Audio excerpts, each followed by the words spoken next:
bed in Dr. Pitre's ward. He had just come from a long journey on foot and was exhausted, but that was not the cause of his tears. He wept because he could not prevent himself from departing on a trip when the need took him.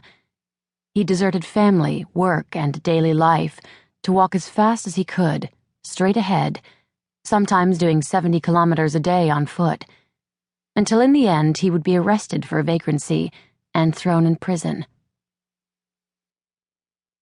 And now, the man who walked away. Part 1.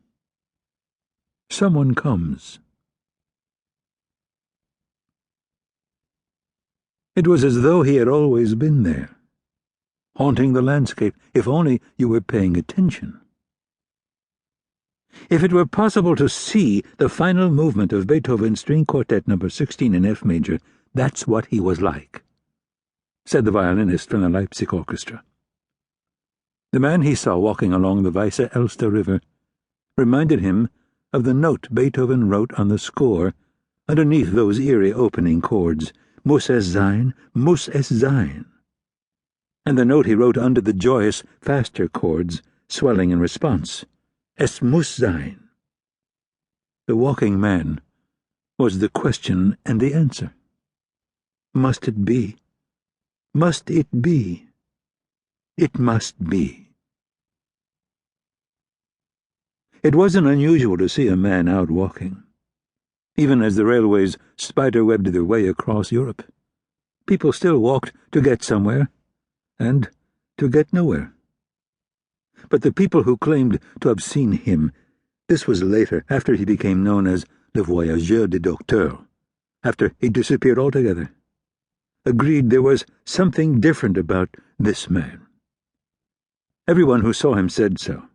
"Oh, yes, I've seen him," said the woman in the lowlands, who spotted him making his way along a ridge as she hung wash out to dry for her brothers away carving Tournai stone into baptismal fonts. The coal miner in Liège, blinking into daylight, saw him walking in the valley. The baker in Koblenz saw him cross 2 of that village's 4 bridges. The hotel maid in Mulhouse, that Alsatian city of 1,000 chimneys, glimpsed him from the window walking through the public square as she snapped a clean sheet across a bed. Even when he was right there, she said, he was somewhere else. He shimmered on the cusp of appearing, or was he disappearing? It was not surprising that the violinist saw him walking along the banks of the Weisse Elster. The walking man was often spotted near rivers, making his way up and down the hilly streets of Poitiers, at the confluence of the Clain and the Boivre, striding through Bayonne, at the confluence of the Nive and the Ardour, through Valence d'Agen by the Bargelonne, through Maastricht by the Meuse, through Cologne by the Rhine, through Prague by the Vltava. If anybody had asked, the man, whose name was Albert, would say the song of his body walking was a silky mist. Nobody asked. Il revient, the rivers called to him, he returns. The silky mist was his constant companion as he discovered himself walking, not knowing how he got there, under the soft spring sun, into summer's glare, through the muted fall and into the hard chill of winter, when the trees are bare.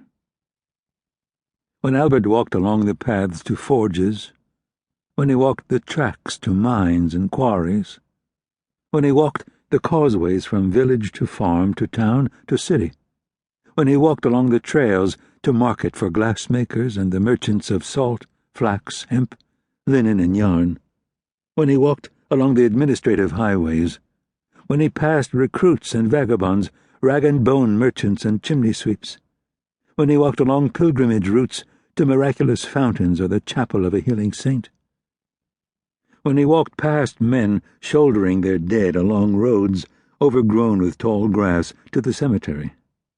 Wherever he walked, he was filled with a wonder so fierce. It was as if he were being burned alive from its astonishing